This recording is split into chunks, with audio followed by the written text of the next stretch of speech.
I would love to introduce Mark Tukman, who's going to be talking about his project in Sonoma County. He's the principal at Tukman Geospatial. His current work today is now working on Marin County, but his talk is on Sonoma. So here you go, Mark.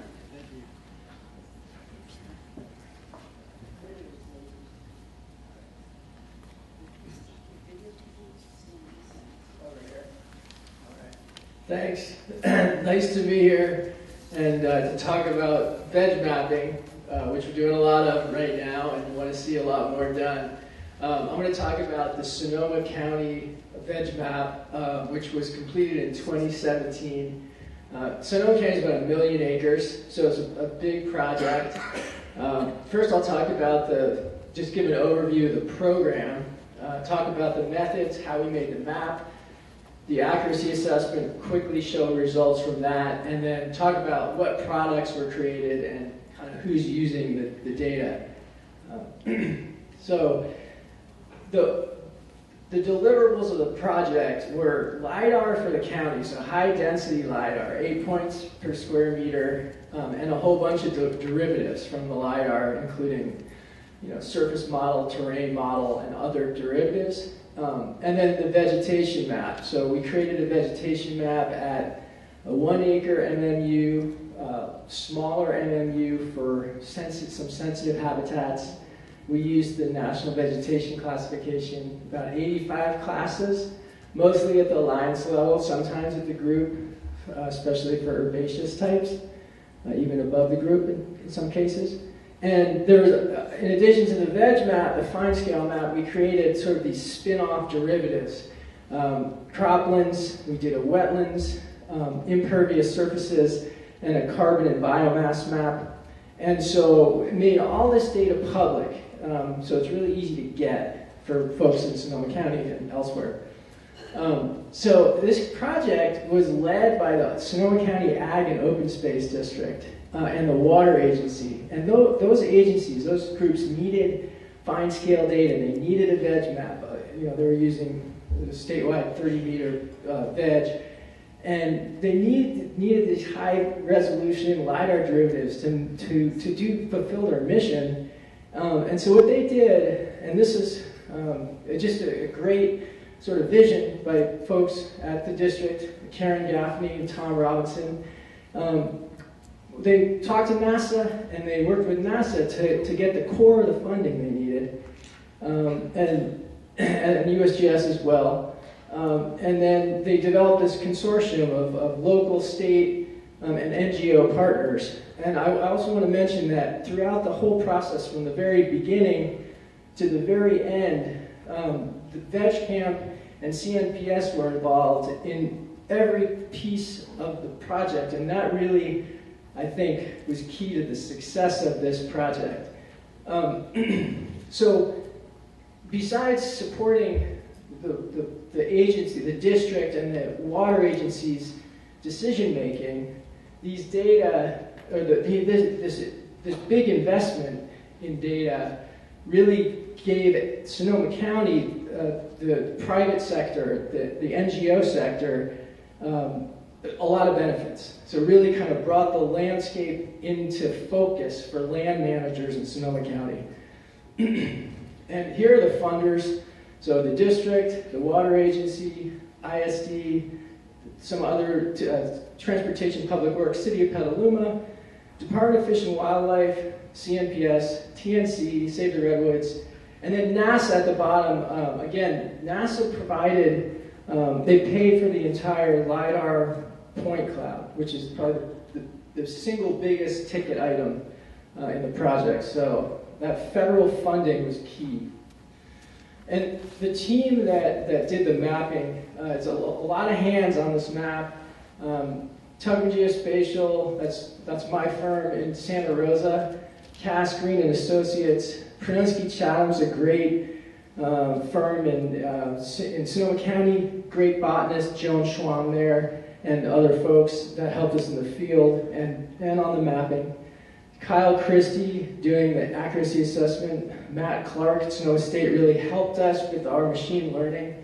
Department of Fish and Wildlife helped us throughout the process with classification development, with map review, with moral support throughout the project. San Francisco Estuary Institute, CNPS, and then we had 2 advisory groups working to help on map review and then on methods development. So just a couple testimonials. It's amazing, like stumbling into King Tut's tomb. The data is unifying, it gets everyone on the same page and helps us to prioritize.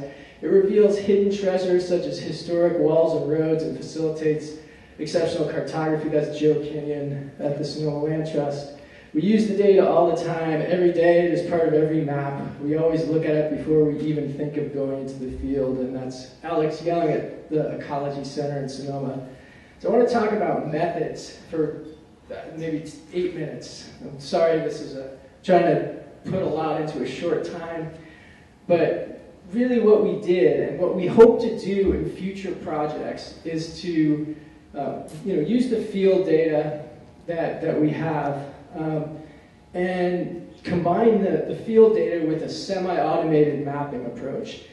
And the reason for the semi-automated approach is that we can get more done with the budget and essentially use the computing power and the machine learning to make the easy calls, to make the map to a certain point, and then use the human brain to refine and make the nuanced mapping. And here are the steps of that process. So it starts with survey data collection, followed by classification development, a Lifeform map, and I'll talk about these in more detail in the next few slides. Calibration field work, machine learning, field validation and manual editing, and then expert review. So starting with the survey data collection, this was done by CNPS and VEG Camp, as well as Prunusky-Chatham in Sonoma County.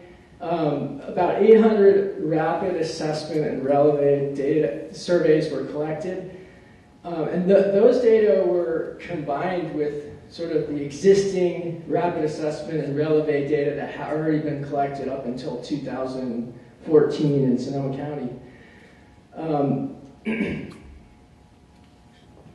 So that survey data was just key throughout our project. It was used to develop the classification, which was done by VEG Camp and CNPS, used by us to train our machine learning classifiers.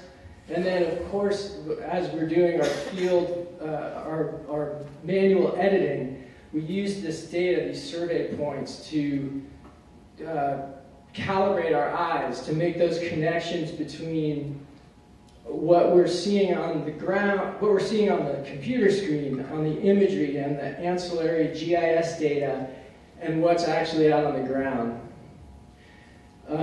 And then we also reserve some of those relevays and rapid assessments for accuracy assessment of the VEG map. This just illustrates the phased approach that we use in VEG mapping. So starting with a Lifeform map at the top. So that's a very broad, floristically general map. We're mapping like forest, shrub, herbaceous. And then the second phase of mapping to that fine scale map class, where that forest stand is divided into its alliances like Bishop Pine, Redwood, Douglas Fir. We did not map to the association level, the bottom level here, which is difficult to do with a remote sensing approach. So again, the Lifeform mapping is this initial generalized map of the landscape, and it's the foundation for the fine-scale VEG map. And we use a software called Trimble eCognition, which is object-based image analysis, followed by a round of manual editing to create that Lifeform map. And then we made that Lifeform map public. So this was like a year into the project. And then the second phase is the mapping down to that alliance level, or the fine scale map class. And we used the mapping key, like that Bible of rules that we have to classify the landscape to the fine scale map class with the dichotomous key. And that is, that's what was created by VEG-CAMP and CNPS. We also go to the field ourselves, the mapping team. In addition to the survey data that's collected by CNPS and VEG-CAMP, our team goes to the field for months and collects what we call calibration data. And that's used to train our machine learning, which creates a VEG map at the alliance level, which is then manually edited. So calibration field work, in Sonoma County, again, a 1 million acre county, lots of private land. So that's a challenge, but we accessed all of the public land that we could and as much of the private land as we could get permission on.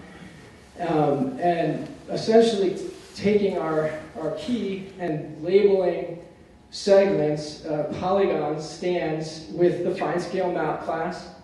And again, using that data as training in machine learning, again, critical for calibrating our eyes for editing.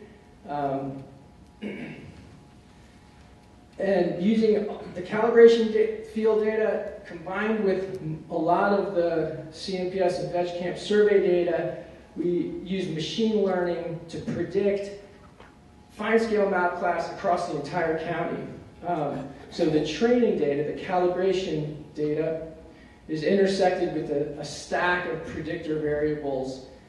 We had about 300 of them. They're landscape characterizing variables, and I think I have a slide that shows them. And we use random forest and support vector machines as our machine learning algorithms, and that creates a model that predicts fine scale veg type using the suite of predictor variables. And that model is applied across all of the unsampled landscape where we have no field data to create a map. And here's just a summary of the predictor variables. We had LiDAR derivatives, hyperspectral indices, spectral data sets and indices, and then other layers like geology, fire history, fog frequency, distance from coast.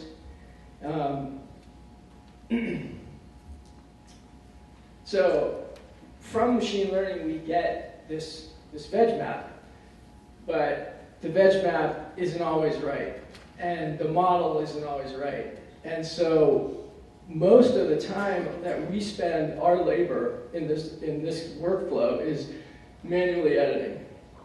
So photo interpretation based refinements to the map, fixing labels where the machine learning got it wrong, and sometimes also fixing the shape of the stands, or editing, refining the shape of the stands. We edit at a 1 to 1800 scale in 100-acre tiles. I think there's 11,000 of them countywide. And we've, over the years, sort of developed a standardized process so that everyone's got the same map with the same layers. And we've got a set of sort of best practices that we follow. And then every week our team meets and reviews areas where the calls are difficult for one reason or the other. We've developed these documents, these map documents that have predictions from both random forests and support vector machines. So sometimes the two algorithms will make a different call. This one algorithm looks like it called the stand, they both called the stand redwood, actually. The symbology is the same for everyone. We have like multiple dates of imagery shown in both in CIR and RGB, and it's amazing how those different dates of imagery each tell their own story. Like in Sonoma County, the 2009 nape in color infrared, in that imagery the tan oak pops, we have these labeling rules that really help us see the image, but get a concise information in a label. And then we have like these dynamic error flags, so that if we put in a conflicting attribute like relative cover doesn't agree with the life form, we get the red X that we have to edit.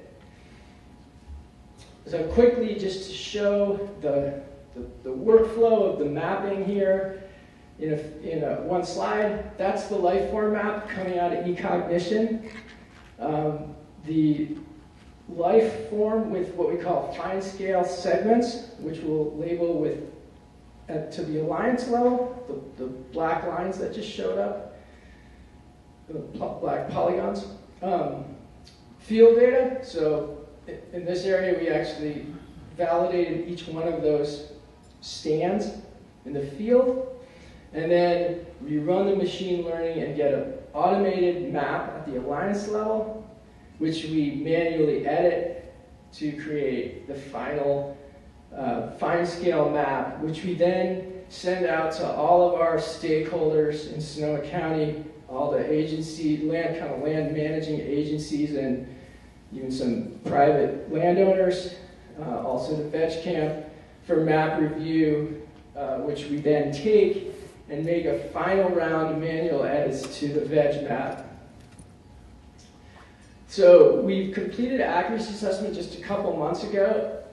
The final report for this project will be out. It's ready, and we're waiting for the county to sign off on it so we can post it on sonomavegmap.org. It'll have a very detailed sort of methodology for the project and information on the accuracy assessment.